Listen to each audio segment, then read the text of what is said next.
The CDC confirms another outbreak, this time on a Royal Caribbean ship. Port of Miami breaks a record. And on a cruise, if you visit the same area and the same islands over and over again, does it really get boring? Let's find out.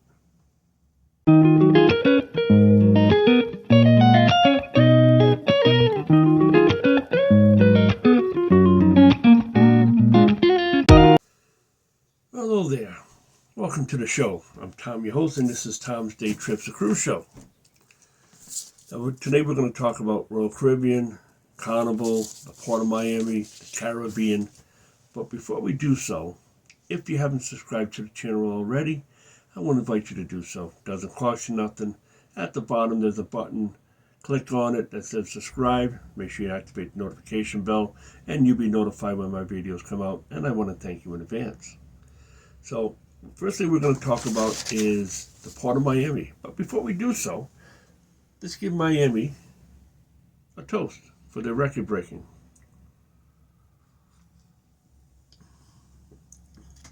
That's a lemon drop martini. If you're on a cruise ship, ask for a lemon drop martini. Very good. So, the Port of Miami. We're talking about records. Well, the Port of Miami had a record day on February 8th. They broke a record. They had 10 ships there all at once, which is pretty good. Port of Miami's big. They can accommodate the 10 ships, but that day there was 10 ships there. And out of all the 10 ships, there was 68,000 passengers there to be part of it. And the following ships were the Carnival Magic, the Carnival Sunrise, the Holland America Zandam, the MSC Seascape, the NCL Escape, the NCL Gem, the Oceana Sanana, Royal Caribbean International Icon of the Seas, and the Royal Caribbean International Independence of the Seas was there to help break the record. So, hats off to Miami. Next thing we want to talk about is the CDC. The CDC has confirmed there was an outbreak on a Royal Caribbean ship, which is the Radiance of the Seas.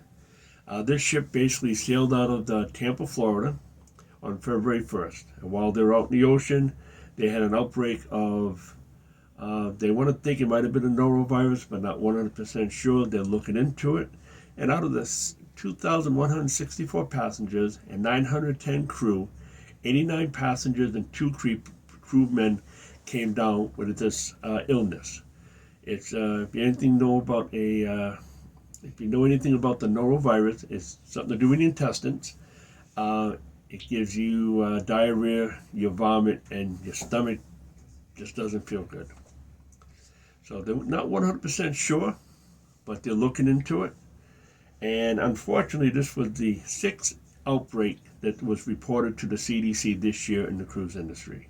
So what I take from this is basically wash your hands. Leave the restroom, wash your hands. Before you go to the buffet, wash your hands. Restaurants, wash your hands. See your sanitation, click it, rub your hands, wash them, keep them sterilized.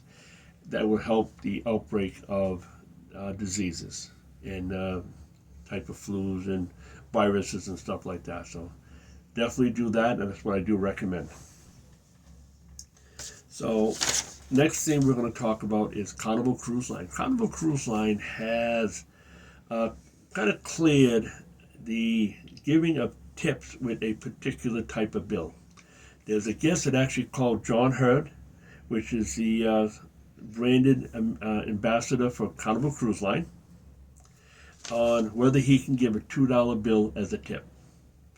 And John said yes. And $2 bill is a great thing to do. All tips are appreciated. $2 bill is just another form of money. Gives a little bit of excitement. It's something different.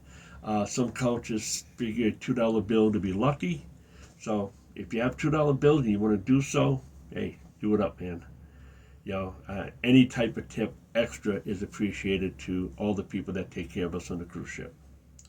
So that's it for Carnival Cruise Line. And the last thing we want to talk about is when you take multiple Caribbean cruises to the East Caribbean, West Caribbean, South Caribbean, and you kind of go to the same location over and over again, maybe not the same cruise, but they're all intertwined amongst each other. Do you get bored going to the same islands, 2, 3, 4 times? That's a good question. I mean, some people figure I've been there once, I don't need to go there again. Well, personally, I've been to Puerto Rico 3 times, Antigua a couple of times, U.S. Virgin Island a couple of times, St. Martin a couple of times, and I always have a great time revisiting these ports because it's always something new to see. So my opinion is, no, it does not get boring. I mean, you do want to see fresh things, but if you have to overlap a couple ports in between different times you're cruising, hey, it happens, and I think it's a great thing. Leave a comment below on whether you think it's something that would bore you or not bore you. So leave a comment below. So that's about it for today. I do appreciate you tuning in, listening to the show, and I do want to toast this episode one more time. Cheers.